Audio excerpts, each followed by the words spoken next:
Some news that's coming in from the national capital as well, which is extremely disturbing. Sources have told India Today that the MHA has now been apprised of the situation. Remember, earlier we were reporting about violent clashes that had broken out on the occasion of Hanuman Jayanti in Jahangir, Puri. Senior officers of the Delhi police are now reaching the clash spot in Jahangir, Puri, and adequate forces have been deployed by the MHA. Only one cop has been injured in the violence. We did get you those images from the hospital. You can see the cop who's been injured. Amit Malviya, IT Cell Chief of the Bharatiya Janata Party, is on the phone line with me right now. Mr. Malviya, violent clashes that have broken out on the occasion of Hanuman Jayanti. We do not know who's responsible for this. Miscreants allegedly who pelted stones at the procession that was passing. It ended up in violent clashes. Who's responsible?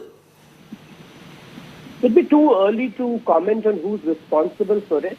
Let the police investigate the matter and the details will be put forth.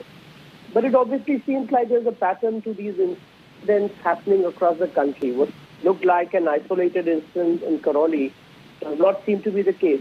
It happened in Havda, it happened in Khargaon, Khambata, and several other places.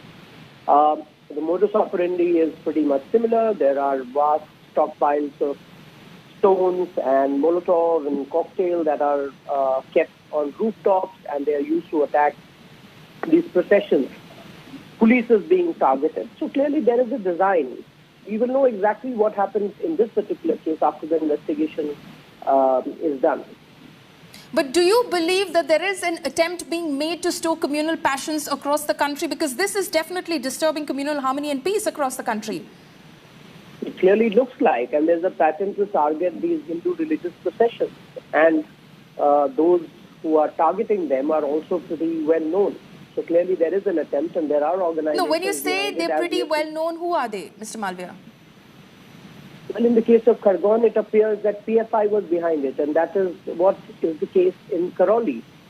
So clearly there are organizations who are responsible for it, and we all know about it.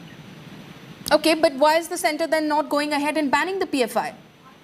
Well, right now the priority in places like Khambata and Khargaon is really to ensure that those who are responsible for it are taken to task as per law, which is what is being done in Madhya Pradesh and Gujarat and other places.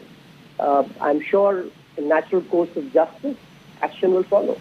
But then again, that is also being seen, Mr. Malviya, as selective, one-sided action against members of a certain community. The demolition drive, for instance, that happened in Khargaon. From the community were the ones who were rioting.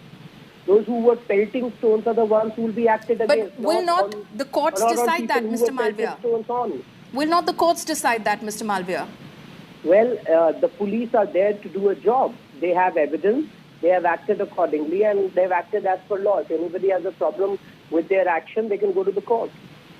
Okay, one final comment from you, Mr. Malviya. Today, the opposition, the joint opposition leaders of 13 political parties, in fact, made an appeal to the people and said that peace should be maintained because there are being deliberate attempts which are being made under the political patronage, they say, of the ruling dispensation to spread hatred across the country.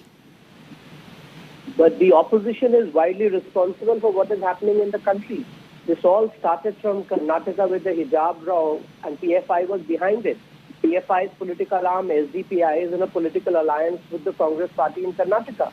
So they are the reason for all this configuration, and this now seems to be spreading across the country. Okay. Mr. Amit Malviya, thank you so much for joining us this evening.